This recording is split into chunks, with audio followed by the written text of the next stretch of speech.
네, 반갑습니다. 김프로입니다. 자, 오늘은 조직문화 개선 4대집에 대해서 좀 언급하려고 합니다. 저희 같이 컨설팅 회사는 많은 회사하고 이제 조직문화 개선 관련된 프로젝트를 많이 했겠죠. 지난 한 250개 회사들하고 조직문화 활동은 이제 뭐 방법론도 만들어 제공하고 또 워크숍도 진행하고 그리고 BP 4대집도 만들고 등등등 활동을 이제 서포트하면서 느낀 점이 있는데 이 조직문화 업무 자체가 그 생산팀처럼 명확하게 이제 체계가 있지가 않아요. 국내 그 조직문화팀은. 그래서 저도 과거에 조직문화 실무 경험하면 첫 해 때 고생한 게 그것 때문에 고생했어요. 이게 조직문화는 이러한 활동들을 해야 되고 어떤 업무를 해야 되고 뭐 명확히 성문화된 게 없어요. 그러다 보니까 이제 대표이사가 관심 있는 내용을 중심으로 활동하는데, 그래서 제가 많은 회사 거래하면서 체계가 있어요. 제가 보기에 그 조직문화 업무에 대한 아련안에 대한 명확한 체계가 사실 있습니다. 저희도 그 부분을 만들고 배포하지만, 근데 실제 많은 회사들하고 거래하면서 이게 독특한 차이가 있어요. 이번에는 조직문화 업무를 지식하면서 잘 하는데 반대로 못 하는데, 이 보면 이 잘하는 데와 못하는 차이는, 이 못하는 먼저 말씀드릴게요. 야들은 기본적으로 조직문화 개선은 뭘로 보냐면 캠페인만 해요. 캠페인만. 그래서 사내 인터넷에다 우리가 추구하던 방향에 대한 의미를 올리고, 그리고 예쁘게 만들고, 사사에 또 홍보팀에 연계해서 홍보도 하고, 이것만 줄기차게 합니다. 그래서 아시겠지만, 이 캠페인은 해도 그만, 안 해도 그만입니다. 그렇지만 하는 게 저는 맞아요. 방향성이 성립된 상태에서 전달하는 건 저는 좋다 이게요. 그런데 그 이상을 활동하지 못합니다. 그래서 특히 같은 거 보면 캠페인을 한번 해가지고 여기다가 담당자가 재밌는 거는 뭐냐면, 이게 참 의미 부여해요. 또 아무것도 아닌 캠페인에다가 자기만의 막 의미를 부여합니다. 이게 대단한 걸로. 이런 경우 참 너무 많습니다. 그 고객사가 미팅해 보면 요번에 어떤 캠페인을 했는데, 그게 반응이 너무 좋았다. 그 현업에서 너무 반응이 좋아서 너무 행복했다. 이런 이야기 막 합니다. 그 속으로 근데 뭐가 좋아졌는데라고 하면 거의 답변 못 합니다. 그래서 이 의미 부여도 함부로 하면 안 된다는 거죠. 이게 업무에 대해서. 업무는 계속 계속 해야 되는 겁니다.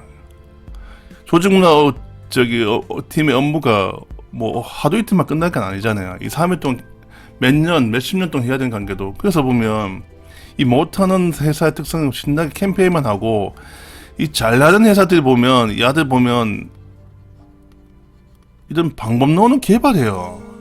막 부서 간 협업이 안 되면 땡땡땡 방법론, 뭐 CA 활동을 위한 CA 활동 방법론, 그리고 임원들의 변화 활동을 위한 땡땡땡 활동, 이런 식으로 어떤 솔루션을 찾아서 프로그램화해서 이걸 지속 가능한 형태로 만듭니다. 만들어서 현업에 적용을 합니다. 적용하다 보니까 당연히 실패가 있고 그다음에 성공도 있겠죠.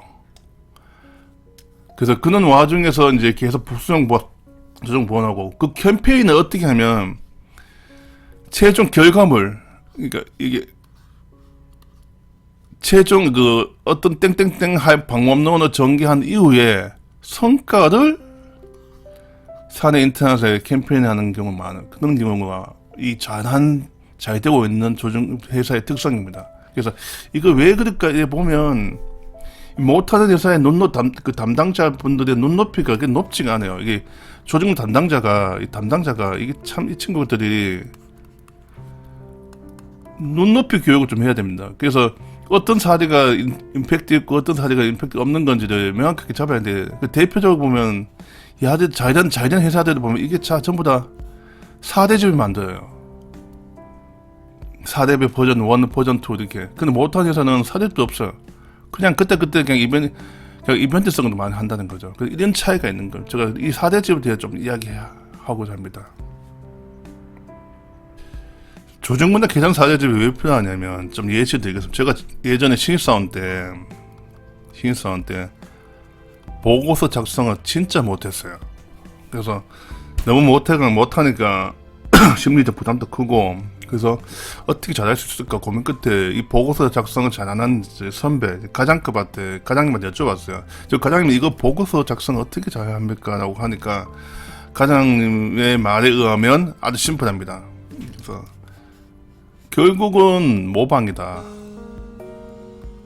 모방을 통해서 자기의 보고서 역량을 키워야 된다. 그 무슨 말이냐 하니까 그 과장이 이렇게 이야기하더라고요. 자기는 지금까지 이제 기획부서, 혁신부서, 상품기획부서 이 많은 그 레포트를 받아보면 이렇게 현업의 문제를 잘 도식화해서 예쁘게 프레임된 보고서를 그걸 데이터베이스화 시킨대요. 그래서 이 파워포인트 파일 안에 수많은 잘된 보고서가 있어요. 그 자기는 그걸 보고 그걸 가지고 이제 카피해서 붙여서 글만 바꾼답니다. 그래서 그런 작업을 해보니까 왜 이 보고서가 이렇게 프레임을 구도를 잡았는지 이유를 알겠대요. 그러면서 모방을 통해서 자기의 그 보고서 작성을 높이는 방법이 가장 효과적이다 이야기를 하는데, 저도 그때 그런 경험에서 4대집 이 레포트 이게 한 3,000장 정도를 제가 모았거든요. 맞는 것 같아요. 그거는. 그래서 이 실질적으로 이걸 조금 이게 비유했지만 조직문화 마찬가지예요. 조직문화 담당자들을 보면 눈높이가 높지 않아요. 눈높이가. 그래서 보통 조직문화 담당자는 3년 앞을 보고 현재를 고민해야 되는데 대부분 현재만 고민합니다. 그러다 보니까 대부분 단발성 이벤트를 하는 거예요. 단발성 이벤트. 그리고 쉽게 하는 거. 캠페인, 그 단합대회 이런 것도 합니다.